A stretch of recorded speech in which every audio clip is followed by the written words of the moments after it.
Recent டைம்ல பார்க்கும்போது அவர்கிட்ட இந்த சினிமா இண்டஸ்ட்ரிய பத்தி ஏதாவது பேசுனீங்களா? அதுக்கு அவரோட ரியாக்ஷன் என்னவா இருந்தது சார்? இல்ல நாங்க பொதுவாவே நாங்க வந்து நெறைய பேசிட்டோம். ஆ. அதனால இப்பல்லாம் என்னவோ அதுதான். மத்தபடி வீட்ல எங்கள பத்தி விசாரிப்பாரு. ம். ஏதாவது பணம் வேணுமான்னு கேட்பாரு. ஏதாவது ஹெல்ப் வேணுமான்னு கேட்பாரு. அந்த மாரி அரசியல் சம்பந்தமா சில விஷயங்கள் பேசுவோம்.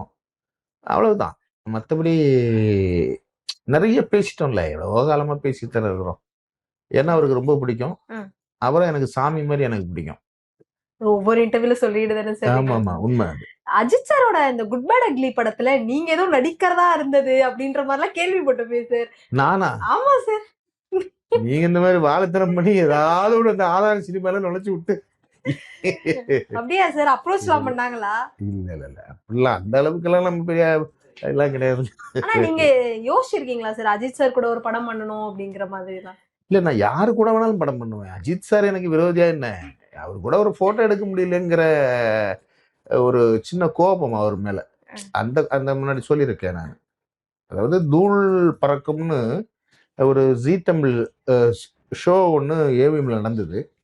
அப்புறம் ரோஜா மேடமும், ரமேஷ் கண்ணா சாரும் என்ன கூட்டிட்டு போயிட்டு, எங்கள மாரி ஒரு 4, 5 பேர கூட்டிட்டு போய் ஃபோட்டோ எடுக்கலான்னு கூட்டிட்டு போனப்போ, அவரு எடுக்க மாட்டேன்னு சொல்லிட்டு அவரு சர்ருன்னு கார் எடுத்துட்டு போயிட்டாரு. ஓ. அதனால ஒரு சின்ன வருத்தங்கள் தவிர, மத்தபடிலாம் அவருக்கு நமக்கு என்ன இருக்குது?